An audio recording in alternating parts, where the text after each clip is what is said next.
Well, yeah, Michael Jai White, he said something interesting in my last interview with him. He said, I got a movie for him, by the way. You got a movie for him? Yeah, I need you to put me in touch with him. I got a movie for him. He lives right down the street. Yeah. Easy.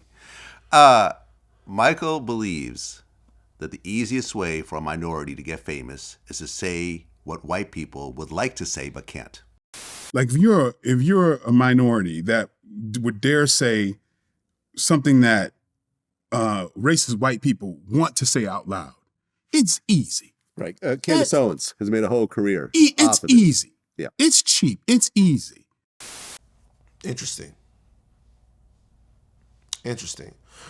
I will say in this, the way Kanye West got famous wasn't that way, though. We're not specifically talking about Kanye West. Obviously an aspect of it. But for example, Candace Owens. Mm-hmm. This exactly talks about her. She is the black face that's speaking out against black people.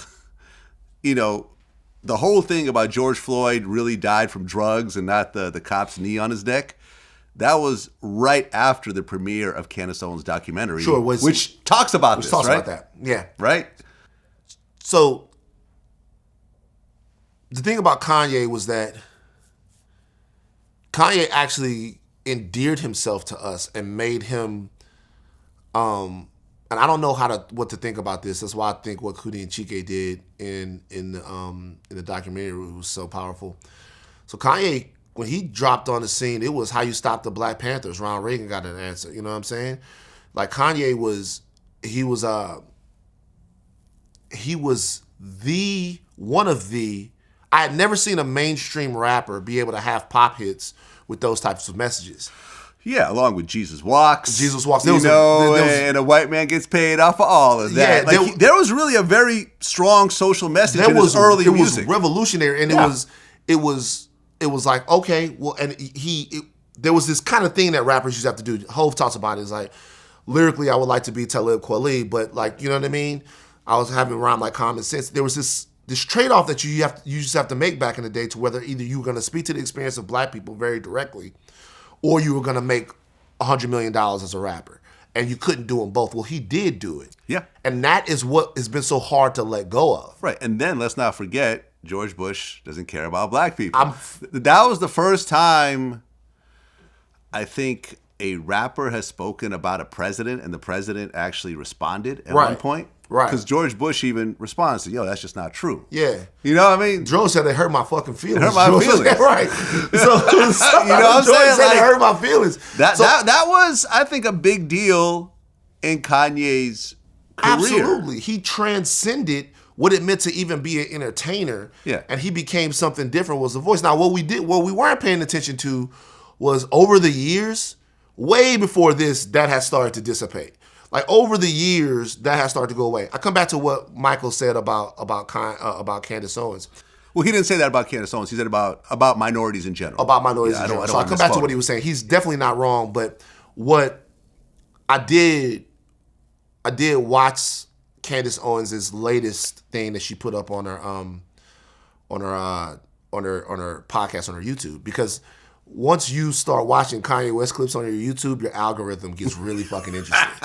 You know what I mean? Like you watch a Kanye West video now, and it's like, I look on my algorithm on YouTube, and it's like, oh, Jason Whitlock, Candace Owens, like right. Officer Tatum. I'm like, who do these motherfuckers think I am now?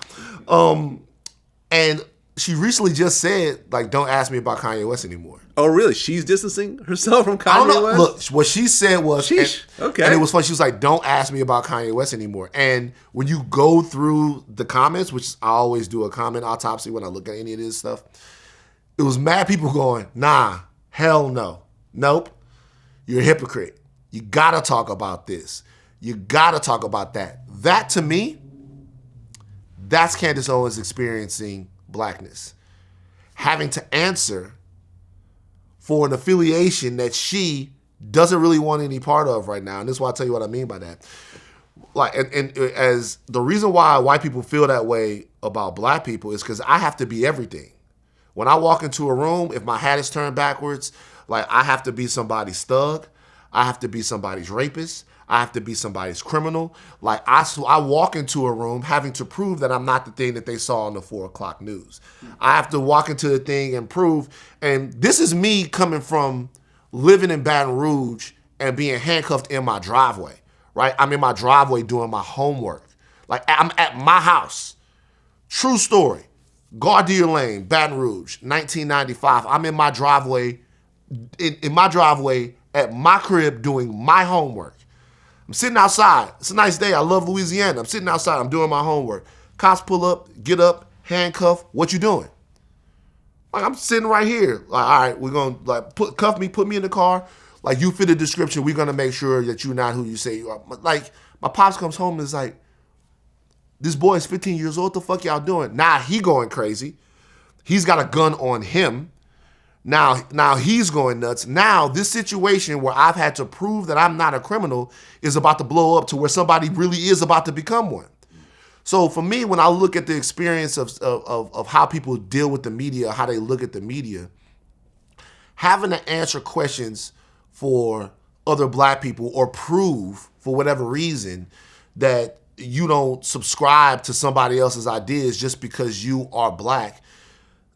Candace Owens is about to get a PhD in that, because every time Kanye speaks on this kind of shit, he's speaking to their relationship. And really, to be honest with you, Vlad, this is another thing that's happening. It's like, he's such a big deal in our community that people are starting to wonder if black people in general have these kind of feelings and this affection for Hitler. I'm hearing all of these people ask these questions. I don't feel the need to come out and tell anybody, make anybody feel safe around me, because that part that's done. But what I will say is that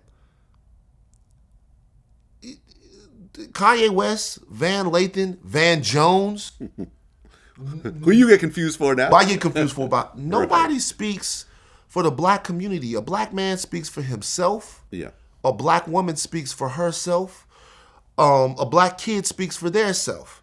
So do not get it twisted thinking about what we think about Adolf Hitler or whatever. You might ask me some things, Vlad. I might be a lot more conservative on a lot of things than you think I am. I own mad guns. Yeah, me too. I'm a liberal guy. I got a bunch of guns. Like, I might be a lot more conservative on some things. Like, the thing that black people don't get a lot of times, in my opinion, is we don't get the benefit of our own minds, our own thoughts. Individualism, right. Right. Like, everyone assumes that every black person voted for Obama because they were black, not because of Obama's policies or whatever else. But then again, every black person I know voted for Obama, so you know. Yeah, I voted for Obama and I cried when that motherfucker won.